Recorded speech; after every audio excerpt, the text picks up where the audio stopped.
হরে কৃষ্ণ। আগামী 9 জুন সোমবার, খুবই সুন্দর, বিশেষ গুরুত্বপূর্ণ একটি দিন। এই দিনটি হচ্ছে দণ্ড মহোৎসবের দিন। এই দণ্ড মহোৎসব পানিহাটিতে পালন করা হয়। আপনারা অবশ্যই পানিহাটির নাম শুনেছেন। সেই পানিহাটিতেই এই মহোৎসব পালন করা হয়। ভক্তরা খুব সুন্দর আড়ম্বর সহকারে এই মহোৎসব পালন করে থাকেন। আজ থেকে প্রায় 500 বছর আগে থেকেই এই মহোৎসব হয়ে আসছে। আপনারা অবশ্যই বাড়িতে এই মহোৎসব পালন করবেন।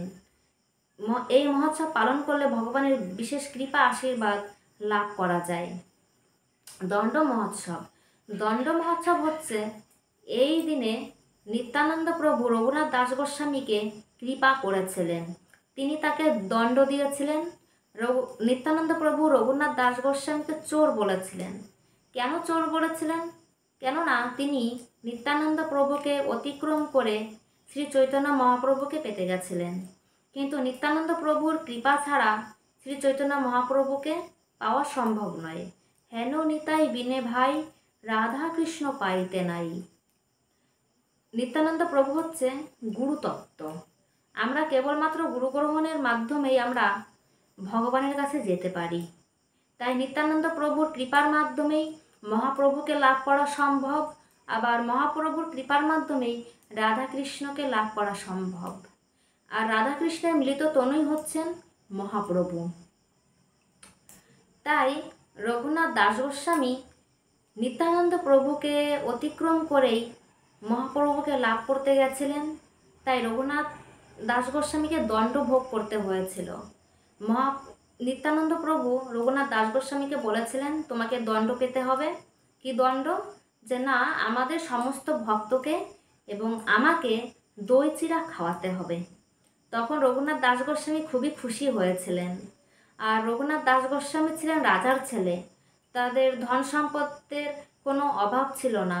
তাদের বছরের আয় ছিল 20 লক্ষ স্বর্ণ মুদ্রা। তাই তখন রঘুনাথ দাস গোস্বামী খুব সুন্দর আড়ম্বর সহকারে এই অনুষ্ঠানের আয়োজন করেছিলেন। তার বাড়িতে সাথে সাথে লোক পাঠিয়েছিলেন এবং সেইখান থেকে সব কিছুর আয়োজন করেছিলেন। আর মহাপ্রভু তখন এইখানে ছিলেন না, মহাপ্রভু ছিলেন পুরীতে। তখন নিত্যানন্দ প্রভু মহাপ্রভুকে ধ্যানের মাধ্যমে এই পানিহাটিতে এনেছিলেন। মহাপ্রভু যখন এই অনুষ্ঠানটি হচ্ছিল, ভক্তরা যখন ভক্তদের ভাণ্ডে পাতে যখন এই চিরাদুধি দেওয়া হয়েছিল, তখন ভক্তরা সেটা গ্রহণ করছিল না, নিয়ে বসেছিল। তখন এই নিত্যানন্দ প্রভু সমস্ত ভক্তদের পাত থেকে এই দই চিরা নিয়ে মহাপ্রভুকে খাইয়ে দিচ্ছিলেন। কিন্তু এই ভগবান সেইখানে উপস্থিত ছিলেন, কিন্তু ভগবানকে সবাই দেখতে পায়নি।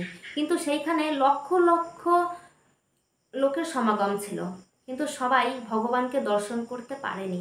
কেউ কেউ পেরেছিল, আবার কেউ কেউ পারেনি। তো এইভাবে খুব সুন্দরভাবে এই চিরাদুধি মহোৎসব পালন করা হয়েছিল। আর তারপরে নিত্যানন্দ প্রভু এবং মহাপ্রভু দুইজনেই আলাদা ভাণ্ড নিয়েছিলেন। আলাদা ভাণ্ড থেকে তারা এই চিরাদুধি গ্রহণ করেছিলেন এবং কিছুটা চিরাদুধি রঘুনাথ দাস গোস্বামীকে দিয়েছিলেন। এইভাবে নিত্যানন্দ প্রভু রঘুনাথ দাস গোস্বামীকে কৃপা করেছিলেন। তাই আপনারা বাড়িতে এই চিরাদুধি মহোৎসব পালন করুন। ভগবানকে চিরাদুধি, আম, কাঁঠাল এইগুলো নিবেদন করুন এবং প্রসাদ পান। আর এইভাবে আপনারা ভগবানের বিশেষ কৃপা লাভ করুন। হরে কৃষ্ণ।